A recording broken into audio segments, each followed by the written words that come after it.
La bonne info, c'est à la bonne heure sur GTV. Bonsoir à toutes et à tous. Merci de suivre l'actualité de ce mercredi 12 février 2025, dont voici les titres. Un mercredi endeuillé au Sénégal, le Serigne Amdi Modou Menda Fall n'est plus le 8e Khalif général des Baye Fall, a rendu l'âme ce jour à l'âge de 95 ans. Une information rendue publique il y a juste quelques heures.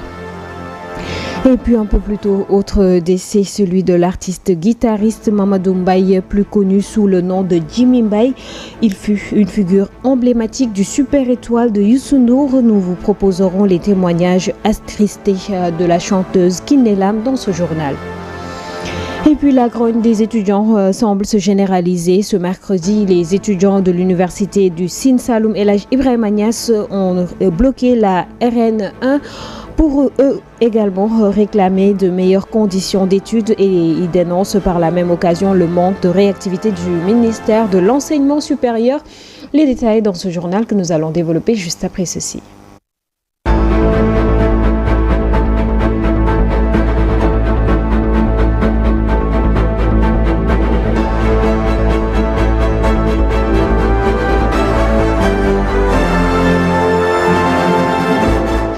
La communauté mouride est en deuil. Le Khalif général des Baye Fall, Serigne Amdi Modou Menda Fall, nous a quittés ce mercredi à l'âge de 95 ans.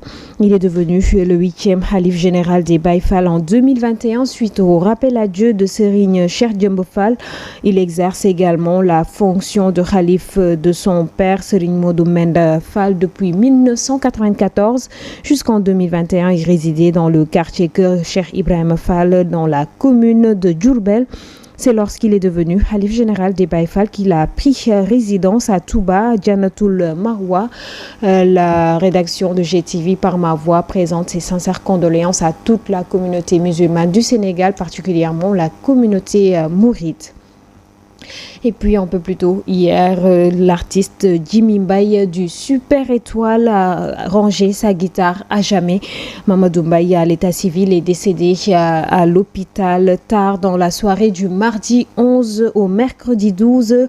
La musique sénégalaise perd ainsi une icône.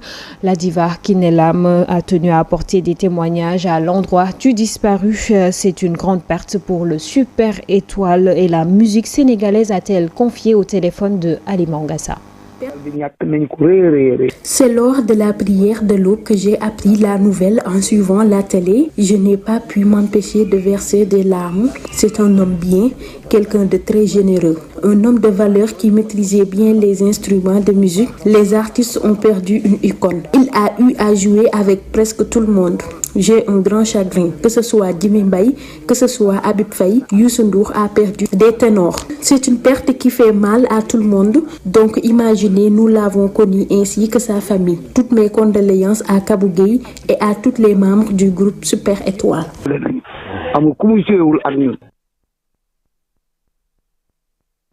Et puis en bref, la Cour des comptes du Sénégal a publié ce mercredi 12 février 2025 le rapport d'audit sur la situation des finances publiques pour la période 2019 au 31 mars 2024. Ce rapport élaboré dans le cadre de la loi sur la transparence financière examine en détail la gestion des finances de l'État, incluant le budget général et les comptes spéciaux du Trésor. Il révèle des points importants et des recommandations pour une gestion plus rigoureuse des dépenses publiques. Nous reviendrons très certainement beaucoup plus en détail sur ce rapport dans nos prochaines éditions. Et puis une confrontation a opposé ce matin les forces de l'ordre aux étudiants de l'université Sine Saloum El Hadj Ibrahima Niass devant le campus Sinthiouné. Ils réclament l'amélioration de leurs conditions d'études. Les étudiants ont érigé ce mercredi des barricades sur la route nationale et incendié des pneus ainsi que des branches d'arbres pour exprimer leur colère contre les autorités. Ces étudiants dénoncent une absence de réaction de la part de ces autorités face à leurs revendications, malgré plusieurs alertes lancées depuis plus d'un mois. Ils avaient déjà organisé une marche pacifique que ces dernières semaines, mais sans obtenir satisfaction. Ce mouvement de protestation a fortement perturbé la circulation sur la route nationale, causant des embouteillages sur plusieurs kilomètres. Et puis des députés et des associations de défense des clients et sociétaires des institutions financières ruent dans les brancards. Ils dénoncent ce qu'ils qualifient de violation des droits des clients. L'Assemblée nationale était ce mardi en séance plénière pour l'examen des projets de loi sur la réglementation bancaire et sur de la microfinance, suivant quelques propos recueillis par Ali Mangassa.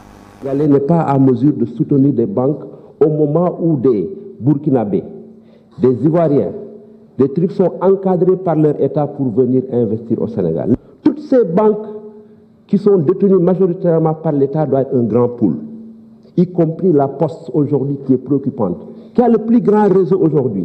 Si on met la Poste, la CNCA, la Banque agricole, la BHS et les instruments comme l'ADER, comme le FONGIP, on va rationaliser. On va avoir un grand groupe bancaire. On peut saisir toute société par décision du juge, mais la banque, non, on ne peut pas, parce que seulement c'est la banque. Ce n'est pas normal, et c'est à l'article 111. Monsieur le ministre, je suis sûr que vous avez lu Franz Kafka. Je suis sûr que vous avez lu Kafka. Vous vous rappelez de ce monsieur qui emprunte les dédales d'un couloir, d'un tribunal, et qui ne rencontre jamais son juge pour que son affaire soit jugée. Voilà le sort que vous réservez aux clients des banques qui veulent aller en réclamation. Vous leur demandez de s'adresser à la banque si elle a une procédure interne de médiation.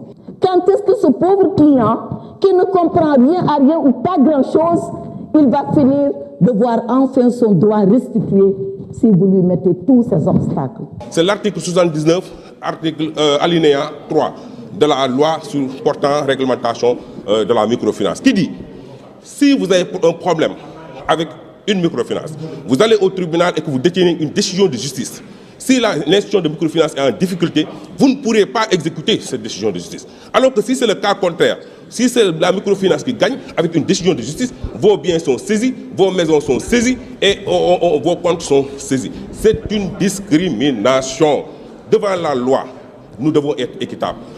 Lors de l'examen des finances publiques, le député Abdou Mbow, membre du groupe parlementaire Taku Wallu Sénégal, a interpellé le ministre des Finances et du Budget sur les révélations faites par le chroniqueur journaliste Pape Sané concernant un scandale financier de 8 milliards impliquant un ministre et un homme d'affaires. L'ancien président du groupe parlementaire Benno Bokk Yakaar a insisté sur la nécessité de faire toute la lumière sur cette affaire afin de restaurer la confiance et la transparence au sein des institutions, suivant les propos de Abdou Mbow et au micro de Mansour Djassé. Monsieur le ministre, pour en revenir au problème des banques, aujourd'hui on parle de réglementation bancaire et microfinance. Mais hier on parlait de la BUDC avec un scandale de 8 milliards. Avant il y avait celui d'Azer et pourtant vous n'avez pas encore fait un an à la tête du pays. Celui qui avait divulgué ces informations, il a été convoqué après son audition. Il est reparti, donc cela suppose qu'il a fourni des documents clairs. Donc le Premier ministre doit s'expliquer parce qu'on a incriminé un ministre de son gouvernement et la BUDC n'est pas une banque commerciale, mais plutôt une banque d'investissement. Et vous le savez mieux que moi, puisque vous êtes le ministre des Finances. 15 pays détiennent 70% du capital et les 7% reviennent au Sénégal. Mais une banque d'investissement qui n'est pas à caractère commercial et on y effectue un transfert de 8 milliards entre un homme d'affaires et un ministre de la République. Ça, c'est un scandale et je pense que cela doit être élucidé. Un collègue nous accuse de vol, mais vous n'avez pas encore fait un an à la tête du pays et voilà des scandales. Je pense que cette affaire doit être tirée au clair. Donc je pense que, monsieur le ministre, c'est des mbir la yoo xam ne war nañu ko leeral. Toujours à l'hémicycle, le ministre du Budget a annoncé à l'hémicycle, je vous disais, un partenariat avec les institutions financières pour un bon déroulement de la campagne de commercialisation de l'arachide. Cheikh Diba exhorte les acteurs à se l'approprier et leur assure une bonne démarche planifiée afin que la campagne de commercialisation de l'arachide réponde à la demande de la population. Les propos du ministre Cheikh Diba qui est au micro de Mariam Dia. En place un dispositif avec la LBA, avec la BNDE, qui marche très bien, qui de manière classique nous assure la commercialisation. Parce qu'au-delà, il y a une ligne que nous avons mise en place avec un partenaire, la BIDC, une filiale de la BIDC, ITFC. Et c'est cette ligne-là qui sert en quelque sorte de garantie. Et ces institutions prennent les ressources pour pouvoir aider la Sonacos à acheter les graines. Cette année, il y a eu quelques difficultés avec ITFC par rapport à l'audit de la situation des finances publiques. Mais aussitôt, nous avons mis en place pour avoir un crédit de substitution avec la BADEA. Aujourd'hui, toutes les validations ont été faites. Et dans la foulée, en attendant le décaissement, nous avons mis en place un pool bancaire qui est en train de faire un peu le travail relais en attendant le décaissement. C'est Banque Islamique qui a décaissé récemment pour 6 milliards. C'est la CBAO, c'est Ecobank. C'est la LBA elle-même qui est venue tout récemment pour 3 milliards et ainsi de suite. Donc la campagne se passe bien et toutes les dispositions sont prises pour qu'il n'y ait pas de rupture dans cet exercice-là. Et Inch'Allah, il n'y aura pas de rupture. Cette année, nous sommes à 38 milliards de volume financier en cours à date, au moment où je vous parle, contre 5 milliards 800 l'année dernière, à la même période. L'Association des journalistes en santé, population et développement, en partenariat avec la Fondation Bill et Melinda Gates, a organisé ce mercredi son 5e numéro des mercredis de la GSPD. Les acteurs se sont penchés sur la poliomyélite, une tribune qui leur a permis d'échanger sur cette maladie, une session présentée par Dr Alassane Diaye. L'objectif était d'outiller les hommes des médias pour mieux informer les populations sur la maladie. Le compte-rendu est signé Amsatou Gano et Pape Nartegay. Au du Sénégal, après les épisodes de 2021, on a eu 18 cas humains et aussi au niveau de l'environnement, avec 2 passages de campagne de vaccination organisées au niveau du pays en décembre 2021 et au mois de février 2022. La poliomyélite est une maladie infectieuse qui touche en grande partie les enfants âgés de moins de 5 ans, selon Bintou Kane, responsable du partenariat de la GSPD. Le sujet malade peut contaminer plusieurs autres personnes. Mais poliomyélite mu ngi ci suñu réew ba léegi. La poliomyélite est toujours présente au Sénégal. Elle fait partie des maladies à déclaration obligatoire. Le docteur vient de le dire, un sujet atteint de cette maladie peut contaminer 200 personnes. Malgré les efforts consentis pour lutter contre la poliomyélite, elle est toujours présente. Au Sénégal, la réticence de certains parents à faire vacciner leur progéniture est l'un des défis auxquels les agents de santé font souvent face. Depuis l'avènement de la COVID-19, donc il y a cette petite réticence-là à faire vacciner les enfants au niveau du PEV systématique. Dans ce perpétuel combat, la vaccination est privilégiée par les acteurs de la santé car elle peut renforcer l'immunité des muqueuses et réduire la chance de transmission du virus. Donc les stratégies pour lutter contre la poliomyélite, on sait que c'est déjà la vaccination. D'abord, c'est de renforcer la vaccination de routine. Donc la vaccination de routine, c'est la vaccination de nos enfants au niveau de nos sites de vaccination qui se mène tous les jours. Ainsi, ce 5e numéro des mercredis de la GSPD est une tribune d'échange entre un expert et les journalistes, un moyen de participer à la sensibilisation si l'on sait que les médias constituent un puissant vecteur d'information. Ce 12 février est la journée mondiale des enfants soldats, ou plutôt contre leur utilisation, une réalité qui nous paraît lointaine au Sénégal, mais qui est pourtant encore d'actualité dans plusieurs pays du monde, avec des conséquences terribles pour les enfants concernés. Des garçons et des filles sont enrôlés de force dans les groupes armés. Cette journée est un moment privilégié pour sensibiliser à cette problématique sur cette problématique mondiale et poser les gestes de solidarité envers ces enfants qui évoluent dans des contextes plutôt plus difficiles les uns que les autres. Suivons les détails avec Delenjak. De chaque année a lieu la journée internationale des enfants soldats. Malgré les engagements internationaux et les conventions signées, le phénomène reste largement répandu. Les Nations Unies estiment que plus de 300 000 enfants soldats sont toujours impliqués dans des conflits armés à travers le monde. L'Afrique est particulièrement touchée avec environ 12 000 enfants concernés. Mais le problème s'étend également à l'Asie, au Moyen-Orient et à certaines régions d'Amérique latine. En Haïti, la situation s'est récemment dramatiquement aggravée. Le recrutement d'enfants soldats par des groupes armés a augmenté de 70% en un an. Près de la moitié des membres de ces groupes sont des enfants, souvent enrôlés sous la contrainte ou pour tenter de subvenir aux besoins de leur famille dans des contextes de grande précarité. Ce sont des filles et des garçons moins de 18 ans, parfois âgés d'à peine 7 ans, recrutés et utilisés illégalement par des forces armées ou des groupes armés. Ils ne sont pas seulement envoyés sur des champs de bataille, on les force à devenir espions, soigneurs, porteurs, cuisiniers, messagers ou encore esclaves sexuels. Dans les conflits, la violence est leur quotidien. Ils sont enlevés, battus, violés, contraints de tuer, parfois drogués pour les rendre plus dociles. Beaucoup sont blessés, d'autres ne survivent pas. Ceux qui en réchappent portent des cicatrices visibles et invisibles. La Convention internationale des droits de l'enfant affirme que tout enfant a droit à une protection qui le préserve à la violence et de l'exploitation.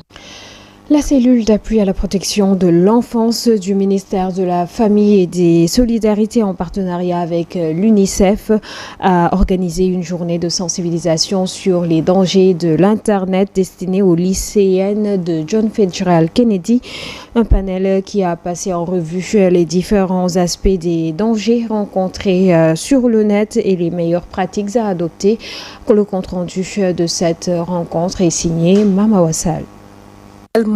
Cyberviol aux fake news en partenariat avec l'UNICEF et la cellule d'appui du ministère de la Femme, de la Famille et des Solidarités, Maïmouna Dieye, la cellule d'appui à la protection de l'enfance CAP a organisé une journée de sensibilisation destinée aux lycéennes de Kennedy. À cet effet, la coordonnatrice de la CAP, Mbayang Madjiguène Diop, revient sur l'objectif de cette journée. Nous avons organisé cette journée de sensibilisation à l'occasion de la 22e édition du CEF Internet Day. Nous sommes en face du cyberharcèlement, le cyberviol, les fake news.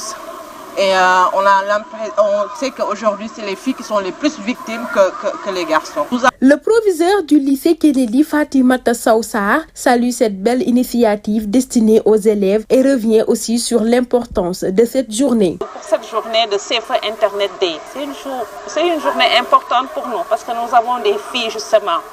Et il faut les sensibiliser, il faut leur apprendre comment se mouvoir dans ce monde-là du numérique, comment prendre les bonnes décisions et si des décisions sont prises, comment faire pour trouver des appuis. Quant à notre première interlocutrice, elle étale les différents aspects des dangers sur le net. Nous avons au niveau de la CAP un site de signalement qui s'appelle Boleco, que nous sommes en train de mutualiser avec la ligne de violence au niveau du ministère de la Famille, le 116. Donc dans le cadre de cette mutualisation, nous avons des signalements sur les cyberharcèlements et autres. Et comme elle l'a dit tout à l'heure, nous sommes dans l'harmonisation actuellement et surtout définir le cadre juridique pour que chaque victime puisse savoir quelles sont les actions que je dois mener pour vraiment avoir justice si je fais l'objet d'un cyberharcèlement ou d'un cyberviol. Cette initiative du ministère de la Famille et des Solidarités, Maïmouna Dieye, entre partenariat avec l'UNICEF dans le cadre de la 22e édition du CEF Internet Day, une journée riche en échanges entre les élèves et les membres de la CAP. Au Mali, la grève des enseignants-chercheurs se poursuit malgré l'appel de la transition au dialogue. Ils demandent l'application avec rappel de leur prime de recherche. Le roi Abdallah II de Jordanie a réitéré sa ferme opposition au déplacement de la population à Gaza. C'était en face de Donald Trump qu'il a rencontré ce 11 février. Vous l'avez compris, c'est l'essentiel de l'actualité internationale avec Aïssa Touba.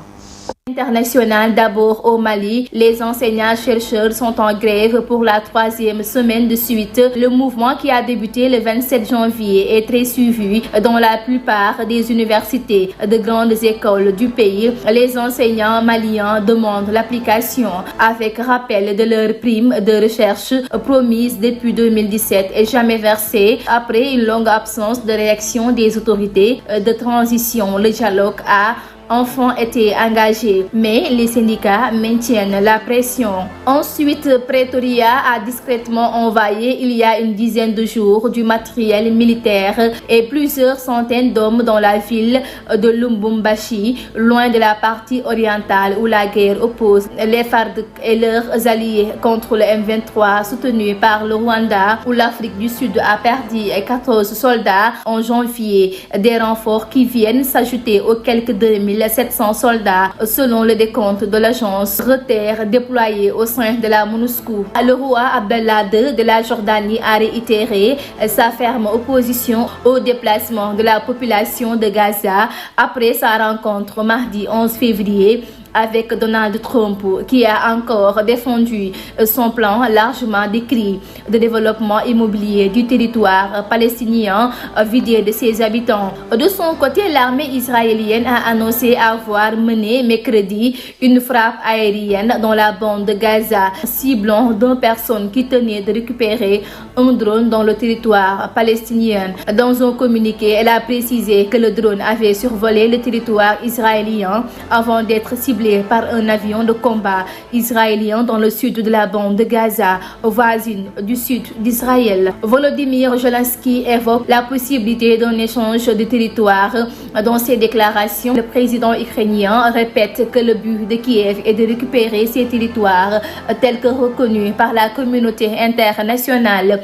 Volodymyr Zelensky affirme aussi que seule l'Europe ne pourra pas offrir les garanties de sécurité suffisantes à l'Ukraine en cas de cessez-le-feu. Les frappes de missiles et de drones lancées par Moscou sur Kiev montrent en tout cas que le président russe ne se prépare pas à la paix, discute Volodymyr Zelensky. Enfin, le secrétaire général de la Ligue arabe, Ahmed Abdul-Ghait, a jugé inacceptable par le monde arabe de déplacer les Palestiniens de leur territoire.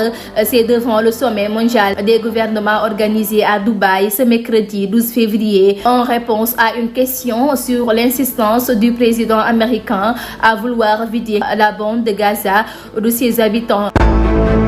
Nous voici arrivés au terme de cette édition. Merci de l'avoir suivi. Excellente suite de programmes en compagnie de GTV. Bonsoir.